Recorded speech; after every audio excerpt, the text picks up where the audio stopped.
Hello there. And today, confidentiality. Did you hear that? Confidentiality. The need to keep our secrets secret. The need to keep it private. The need to take it out of the eye of the public. I must alert you that today will be may sound a little academic, but this is such an important and a vital aspect of mediation that it is important for us to look at it from a slightly different perspective than we're used to. Now, there are certain things which are a given. Mediation, the whole process is confidential. Okay, you may not disclose it to unauthorized parties. You may not share it with other people. It is without prejudice. You cannot give evidence of it in a court of law. You cannot use the things that are disclosed in the mediation process except for the mediation process itself. It stays within there. What happens in mediation stays in mediation. And what the mediator does, the mediator himself or herself, as the case may be, or themselves, in those unusual cases where you have more than one mediator, we all accept one thing, that we do not speak about our mediation processes. We do not speak about our cases. We do not disclose the facts or the circumstances or the settlements and things like that.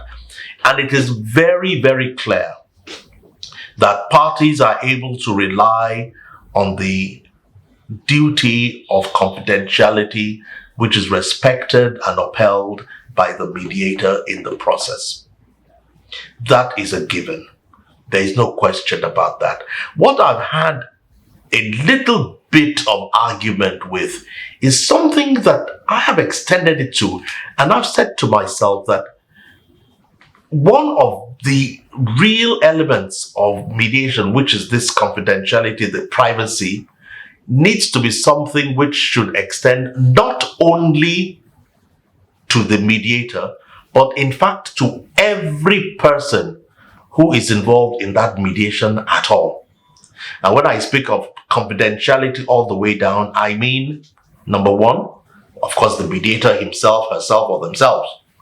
Number two, I mean the parties to the mediation, the various parties to the mediation. Number three, I mean their representatives, whether they're lawyers or their advisors or their counselors. But then, people ask me, and they sometimes argue with me and say, well, I can understand that the mediation process is confidential. I can understand that what we say in any private caucuses are confidential. But I, as a party to the mediation process, am I bound by confidentiality? My categorical answer is yes. Every aspect of mediation is bound by confidentiality. And there have been cases where, especially lawyers, and I say this with all due respect to lawyers, some have done it mischievously, but I have to say this in fairness to them.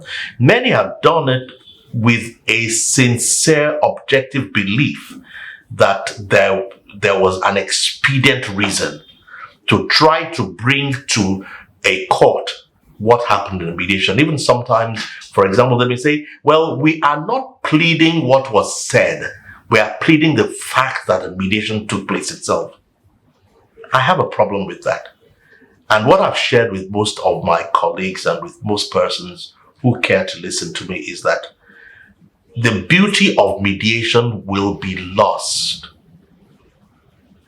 if we allow it at all to not remain shrouded in its privacy. I believe that most times, everyone, at all times, if not most times, at all times, everyone ought to be bound by a duty of privacy and confidentiality. That way, the idea that the lawyer can even try to cite it in this case, can even disclose it at all, becomes a breach of the confidentiality. And in my confidentiality clauses in my mediation agreements, I always make sure that everyone is bound by the mediation confidentiality, and I say to the case managers that by virtue of serving on my matter and by assisting on that matter, by so doing, it is assumed that they have agreed to be bound by the confidentiality obligations. So that way, issues of losing face or saving face are better protected. Because one of the interesting elements of mediation is that parties are able to deal with issues which, if they know that we can keep it behind doors, not for nefarious reasons, not for anything negative, but we are human. Sometimes there's some things that are best kept private. There are things that are best kept discreet, and so you want to ensure that standard is kept throughout. So this is a bit controversial, and I know I'll be interested in finding out what others think. Have I taken it too far? Have I extended it further than I should? I'm not sure yet. I'm not fully crystallized on this, but it's just the way I'm thinking. And I really welcome ideas. Again, let me put it this way. I believe that the process itself, the mediation process itself, is confidential, is without prejudice. But I'm saying that even those who are participating in the process, especially the advocates or the counselors or the advisors or representatives in one form or the other, should also be bound by that confidentiality, even as to the fact that there is a mediation taking place or that a mediation settlement agreement has taken place. I think all of that should be kept totally confidential, except when it is absolutely necessary to say, well, yes, that dispute, yes, parties have met, they have mediated the conflict, and they've settled. What they settled, what they agreed, what the terms were, should be disclosed only and extremely only to the extent necessary in the matter. So I leave that to you. I'm curious, what do you think? Again, I say, have I taken it too far? Am I being a little theoretical? Am I being out of touch with reality? I'm open. Help me.